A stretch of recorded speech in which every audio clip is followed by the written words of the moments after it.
વાતિ વાત સમિંધે વહ નિર્ધત્તે ધરણીરુદધી લંઘતે નૈવ વેલા સોયમ શ્રીમાન નિખિલ જગતા અંતરાત્માવતીર્ણો ધર્મં રક્ષન દિશતુ કુશલમ સ્વામિનારાયણો નઃ.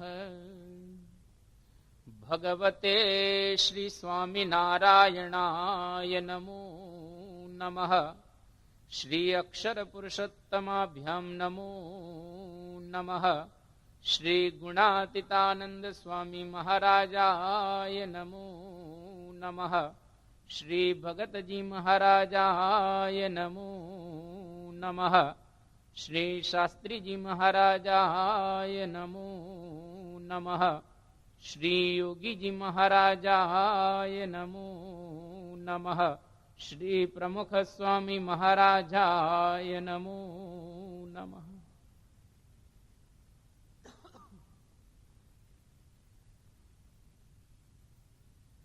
પરમ પૂજ્ય સ્વામી બાપાનો 19 દિવસ સુધી આપણે સુંદર લાભ પ્રાપ્ત કર્યો. ઘણા હરિભક્તોના જીવનની અંદર રહેલી ક્ષતિઓ દૂર થઈ. સ્વામી બાપાની મૂર્તિના આપણને દર્શન થયા. ઘણી બધી પ્રેરણાઓ એમના જીવન થકી આપણે પ્રાપ્ત કરી. ઉત્સવો પણ ઘણા માણ્યા. આપણે જુદા જુદા કાર્યક્રમ પણ સ્વામીશ્રીની સમક્ષ પ્રસ્તુત થયા. એનો પણ આપણે સુપેરે લાભ લીધો. જીવનની અંદર જ્યાં સુધી નિયમ અને ધર્મ એ દ્રઢ નથી થતા ત્યાં સુધી સાચા અર્થની અંદર આપણે સુખ અથવા શાંતિનો અહેસાસ પ્રાપ્ત કરી શકતા નથી. એટલા માટે જ શ્રીજી મહારાજે આપણને આવી એક દિવ્ય શિક્ષાપત્રી આપી, જેના દ્વારા આપણે જીવનની અંદર નિયમ અને ધર્મ એને દ્રઢ કરી શકીએ. અને આપણું અંતિમ જે લક્ષ્ય ભગવાનની પ્રાપ્તિ અથવા તો અક્ષરધામની પ્રાપ્તિ કરવી એ છે. અને લક્ષ્યને આપણે સારી રીતે સિદ્ધ કરી શકીએ. એટલા માટે શ્રીજી મહારાજે આ નિયમ ધર્મ રૂપી એક વાળ આપણને કરી આપી. એની મર્યાદામાં રહી અને ભગવાનની ભક્તિ કરીએ, પૂજા કરીએ, માનસી કરીએ, કથા કીર્તન સાંભળીએ કે લાભ લઈએ તો અંતે ભગવાનને પ્રાપ્ત કરી શકીએ. આવી એક સુંદર વ્યવસ્થા આપણા માટે શ્રીજી મહારાજે કરી. 48 શ્લોક સુધી આપણે શિક્ષાપત્રી સાંભળી ચૂક્યા છીએ. આજે આપણને શ્રીજી મહારાજ આગળ વાત બતાવી રહ્યા છે પૂજા વિધિની. ભાગ્યે જ કોઈક અહીં બેઠેલા હરિભક્ત માંથી એવો હશે જે પૂજા નહીં કરતો હોય. લગભગ બધા હરિભક્તો પૂજા કરે છે. લગભગ બધા હરિભક્તો સ્વાભાવિક રીતે એક યા બીજી રીતે પોતાના ઘરની અંદર પૂજા એ કરતા હોય છે. ઘણા કદાચ એવા હશે કે બહાર ગામ જતા હશે ત્યારે પૂજા નહીં કરતા હોય. ઘણા બધા એવા પણ હશે કે ઉત્સવ સમયાનો લાભ લેવા માટે જતા હશે ત્યારે કદાચ પૂજાને ઘરે મૂકીને જતા હશે. પરંતુ મોટા ભાગના હરિભક્તો લગભગ પૂજા કરે છે. તો આજે શ્રીજી મહારાજ આપણને એક પૂજા વિધિ બતાવી રહેલા છે કે કેવી રીતે પૂજા કરવી અને કેવી રીતે પૂજાની પૂર્વ તૈયારી કરવી. એ વાત આજે મહારાજ આપણને બતાવી રહ્યા છે. અહીંયા આગળ 49મા શ્લોકથી પ્રારંભ કરી અને 54મા શ્લોક સુધી પૂજા વિધિ મહારાજ બતાવે છે કે કેવી રીતે પૂજા કરવી. સામાન્ય રીતે આપણે બધા જે કંઈ કરીએ છીએ એની અંદર શું સુધારો કરવાની જરૂર છે, અથવા તો જે આપણી બધી વિધિઓ રહેલી છે પૂજાની, એમાં ક્યાં આપણી ક્ષતિ થઈ રહેલી છે. કદાચ ક્ષતિ ન હોય તો એની અંદર ઊંડાણ કેવી રીતે આપણે પ્રાપ્ત કરી શકીએ એની પણ વાત મહારાજ આપણને સમજાવી રહેલા છે. સૌથી પહેલા મહારાજ 49મા શ્લોકની અંદર આપણને કહે છે કે પ્રત્યહમ તુ પ્રબોધવ્યમ પૂર્વમેવોદયાદ્રવે વિધાય કૃષ્ણ સ્મરણમ કાર્ય શૌચ વિધિસ્તતઃ. મહારાજ આ શ્લોકની અંદર આપણને સમજાવે છે કે પ્રત્યહમ તુ પ્રબોધવ્યમ પૂર્વમ એવ ઉદયાત રવેઃ. સૂર્યનો ઉદય થાય એની પહેલા અમારા સત્સંગીઓએ જાગવું જોઈએ, ઉઠવું જોઈએ. આ નિત્યક્રમનો પ્રારંભ થઈ રહેલો છે. રવેઃ ઉદયાત પૂર્વમ પ્રબોધવ્યમ. સૂર્યનારાયણ ઉગી જાય, એમનો ઉદય થાય એની પહેલા સત્સંગી માત્રે ઉઠી જવું જોઈએ. બીજા અર્થમાં કહીએ તો આપણા સ્મૃતિ ગ્રંથોમાં એવું બતાવવામાં આવેલું છે કે બ્રાહ્મ મુહૂર્તની અંદર ઉઠવું જોઈએ. બ્રાહ્મ મુહૂર્ત એટલે સૂર્યનો ઉદય થાય એની પહેલા લગભગ 1 કલાક અને 36 મિનિટ આપણે વહેલા ઉઠવું જોઈએ. એટલે કે આ પ્રમાણે 4 ઘડી પહેલા ઉઠવું. સૂર્યનો ઉદય થયા પહેલા 1 ઘડી એટલે 24 મિનિટ અને 4 ઘડી એટલે આ પ્રમાણે 1 કલાક ને 36 મિનિટ થાય. તો 1 કલાક ને 36 મિનિટ પહેલા આપણે ઉઠી જવું જોઈએ, જેને આપણા શાસ્ત્રોની અંદર બ્રાહ્મ મુહૂર્ત કહેવામાં આવે છે. અને બ્રાહ્મ મુહૂર્તની વાત સ્મૃતિ રત્નાવલી ગ્રંથમાં કરવામાં આવી છે. બહુ સુંદર એમાં કહ્યું છે કે બ્રાહ્મે મુહૂર્તે યા નિદ્રા સા પુણ્ય ક્ષયકારિણી તામ કરોતિ દ્વિજો મોહા પાદ કુચ્છ્રેન શુદ્ધ્યતિ. કે બ્રાહ્મ મુહૂર્તમાં જે કોઈ નિદ્રા કરે એ વ્યક્તિને શું થાય છે એ વાત બતાવે છે કે બ્રાહ્મ મુહૂર્તમાં જો તમે નિદ્રા લો તો એ વખતે તમારા પુણ્યનો ક્ષય થઈ જાય છે. બ્રાહ્મ મુહૂર્ત પછીની નિદ્રા એ શાસ્ત્રોની અંદર ત્યાજ્ય બતાવવામાં આવેલી છે. અને આ પ્રમાણે બ્રાહ્મ મુહૂર્ત થાય એટલે ઉઠી જવું જોઈએ સૂર્યની પહેલા.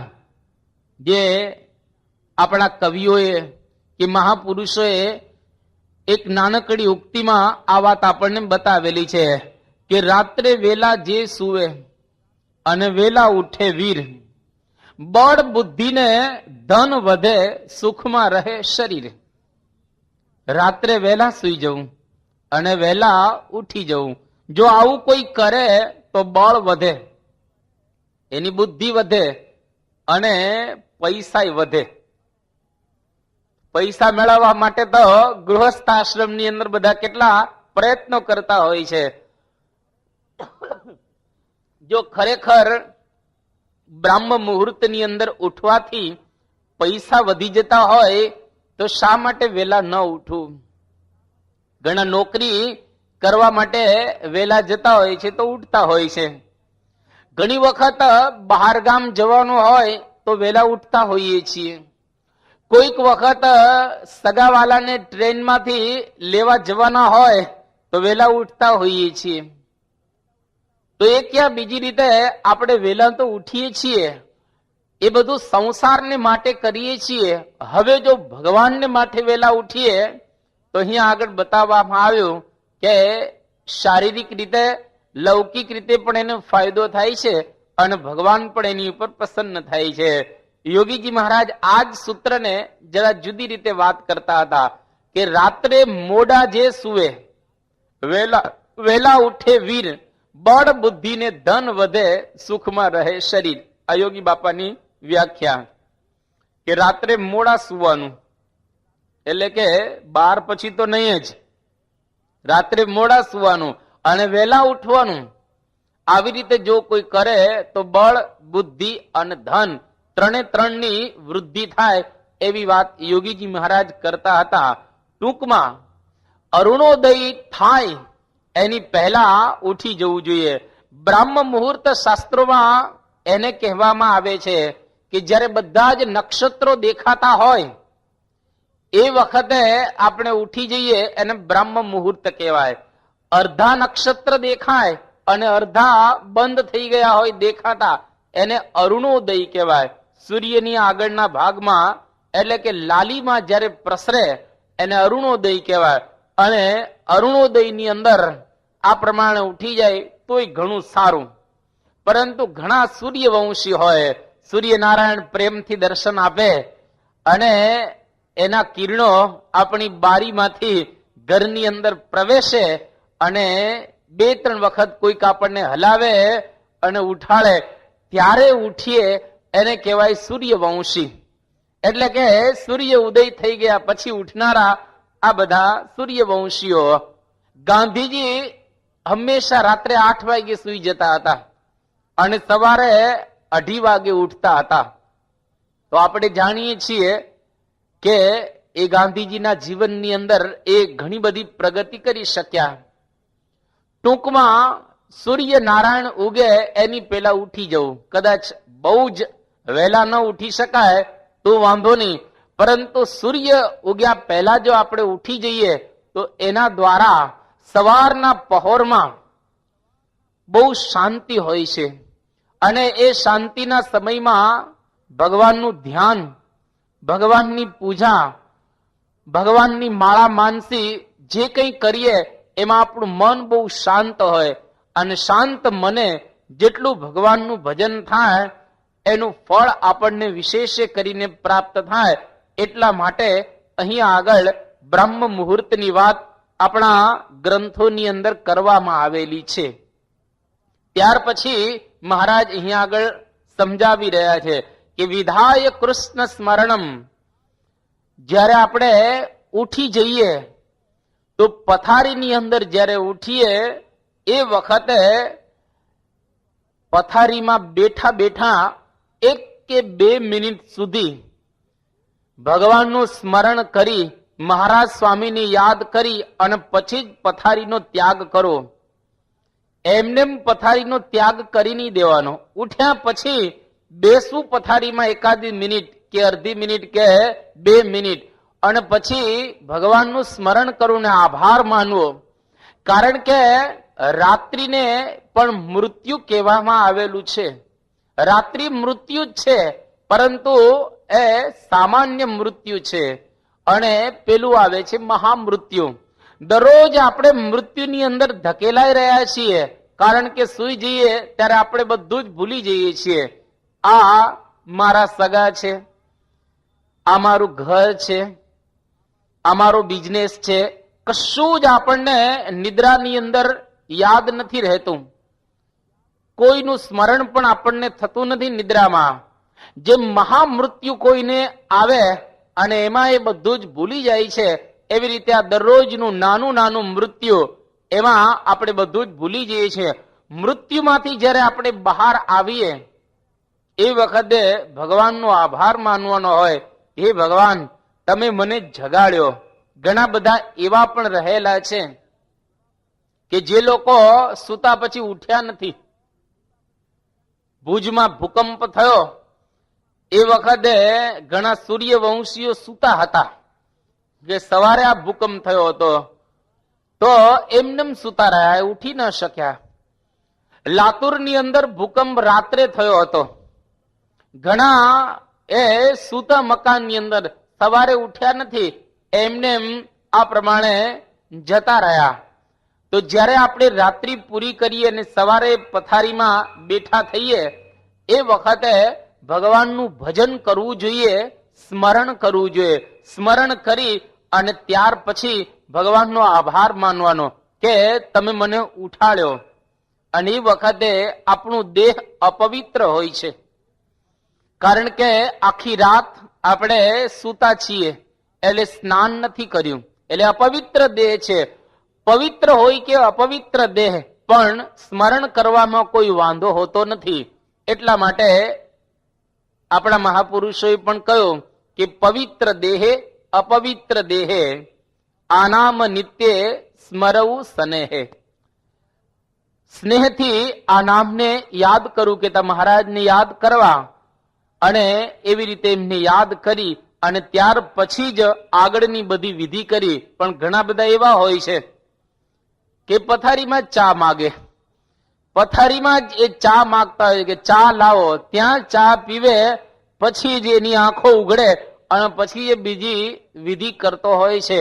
એટલા માટે bed tea is bed tea. જે પથારીની અંદર કોઈ ચા માગે એ ખરેખર એ બેડ ટી છે. તો આ પ્રમાણે પથારીમાં ક્યારેય ચા ન માગવી. ઘણા ચા ન માગે પણ છાપું તો માગે. તો પથારીની અંદર છાપું પણ ક્યારેય આપણે માગવું નહીં. અને પથારીની અંદર ભજન સિવાય આ પ્રમાણે કંઈ ન કરો. યોગીજી મહારાજ ઉઠી અને પથારીમાં બેઠા બેઠા સ્વામિનારાયણ સ્વામિનારાયણ એ પ્રમાણે ધૂન કરતા. અને યોગીજી મહારાજ એવી વાત કરતા હતા કે આપણા નંદ પરમહંસો પણ પથારીમાંથી બેઠા થઈ અને ભજન કરતા હતા, ને ત્યાર પછી જ બીજી ક્રિયાની અંદર પ્રવૃત્ત થતા. આજે પ્રમુખ સ્વામી મહારાજ સવારમાં જ્યારે જ્યારે એ ઉઠે છે તો ઉઠી અને સીધા જ પથારીમાં થોડી વાર બેસે, મહારાજને યાદ કરે અને ત્યાર પછી જ આગળની વિધિ કરવા માટે સ્વામી શ્રી પધારે. એટલા માટે ઉઠી અને બીજી કોઈ ક્રિયા ન કરતા મહારાજનો આભાર પેલા માનવાનો, સ્વામિનારાયણ સ્વામિનારાયણ એવું ભજન કરવાનું પથારીમાં, અને ત્યાર પછી આ પ્રમાણે અન્ય ક્રિયા કરવા માટે એ જવો. ભજન તજી એ સમયે અન્ય ઉદ્યમ કરે તો મુક્તાનંદ સ્વામી કહે છે કે નાર કી થાય તે નરને નાર.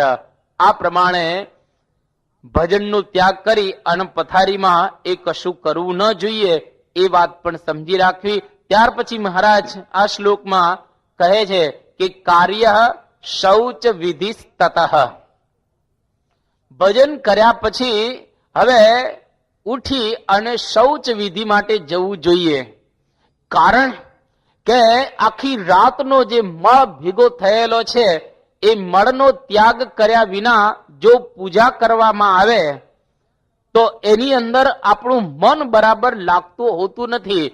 એટલા માટે શૌચ વિધિ આ પ્રમાણે કરવી જોઈએ, અને એના દ્વારા શરીરની શુદ્ધિ થાય, સ્વાસ્થ્ય પણ આપણું બરાબર આ પ્રમાણે સચવાય, અને શારીરિક રીતે પણ આપણે સ્વસ્થ રહી શકીએ. તો મહારાજ આપણને આટલી વાત કરે છે. શ્રીજી મહારાજના વખતમાં ઘણા લોકો નાતા ધોતા ન હતા. અત્યારે તો બધા સ્નાન કરે છે, શૌચ પણ જાય છે, પણ મહારાજના વખતની અંદર લોકો બહુ સ્નાન ન કરતા હતા. એટલા માટે મહારાજ આ શિક્ષાપત્રીની અંદર ઝીણવટ પૂર્વક આ વાતો આ પ્રમાણે કરે છે. સંતો ગામડે એ વખતે જયારે ફરતા હતા, એક વખતે ગામમાં આવ્યા સંતો, અને બધા છોકરાઓને વાત કરતા હતા કે આપણે સ્નાન કરું, શૌચ વિધિ ગયા પછી આ પ્રમાણે એ પૂજા પાઠ કરવો વગેરે સંતો બધી વાત કરતા હતા. એ વખતે એક ડોસા આવ્યા 80 વર્ષના, અને સંતોને કહે છે કે તમે આ શું છોકરાઓને બગાડો છો? કે કેમ બગાડીએ છીએ? અમે તો એ લોકોને સ્નાન કરવાની વાતો કરીએ છીએ. ત્યારે પેલા 80 વર્ષના વયોવૃદ્ધ સંતોને કહે છે કે જો ને, આ મને 80 વર્ષ થયા, ક્યારેય હાથ પાણી લીધું નથી, અને તમે સ્નાન કરવાની વાત કરો છો. તો ગામડાની પરિસ્થિતિ એ જમાનામાં એવી હતી કે લોકો કોઈ સ્નાન જ કરતા ન હતા. એટલે એ વખતે આ શિક્ષાપત્રી મહારાજે આવી એક સુંદર આપી, અને એક એક નિયમ કેટલા અદ્ભુત મહારાજે એ સમજાવ્યા છે. તો આટલી વાત કરી અને ત્યાર પછી મહારાજ આગળ આપણને બતાવી રહ્યા છે શ્લોકમાં કે ઉપવિશ્ય ચૈકત્ર કર્તવ્યમ દંત ધાવનમ સ્નાત્વા શુચ્યંબુના ધૌતે પરિધાર્યે ચ વાસસી. મહારાજ કહે છે કે સ્નાન કરી લીધા પછી હવે આપણે સ્વાભાવિક રીતે શૌચ વિધિ તો જઈ આવ્યા, સ્નાન હજુ બાકી છે. શૌચ વિધિ ગયા પછી સ્નાન કરવાનું હોય છે, પણ મધ્યમાં એક મહારાજ વિધિ બતાવે છે. કઈ વિધિ? કે ચૈકત્ર કર્તવ્યમ દંત ધાવનમ. કર્તવ્યમ દંત ધાવનમ એટલું મહારાજે ન કહ્યું કે એક જગ્યાએ બેસી અને દાંતણ કરું. હવે ખાલી દાંતણ કરવું એટલી જ વાત કરી હોત તોય ચાલત, પણ એક જગ્યાએ બેસી અને દાંતણ કરવાની વાત શ્રીજી મહારાજ આપણને કરી રહેલા છે. શા માટે એક જગ્યાએ બેસીને દાંતણ કરું? તો આપણા સ્મૃતિ ગ્રંથોમાં કહેવામાં આવ્યો કે ન તિષ્ઠન ન વ્રજન કુર્યાત ન સ્વપન દંત ધાવનમ. ચાલતા ચાલતા દાંતણ ન કરું, ઉભા ઉભા દાંતણ ન કરું, અને સુતા સુતા પણ દાંતણ ન કરું. એક જગ્યાએ બેસી અને વ્યવસ્થિત રીતે દાંતણ કરું. આવો એક નાનકડો નિયમ મહારાજે આપણને આપ્યો. અને એ આજે ભલે આપણે દાંતણ નથી કરતા, પણ દાંતણને બદલે બ્રશ કરીએ છીએ. તો ઉભા ઉભા ક્યારેય બ્રશ ન કરું. ઘણા ટેવ હોય છે, બ્રશ મોઢામાં નાખીને આમ ચાલતા હોય શેરીમાં, અને ચાલતા ચાલતા બ્રશ કરતા હોય છે. ઘણા ઘરની અંદર આ પ્રમાણે બસ બ્રશ કરતા કરતા ચાલતા હોય છે. ઘણા એવા હોય છે કે આ પ્રમાણે સૂતા સૂતા, કારણ કે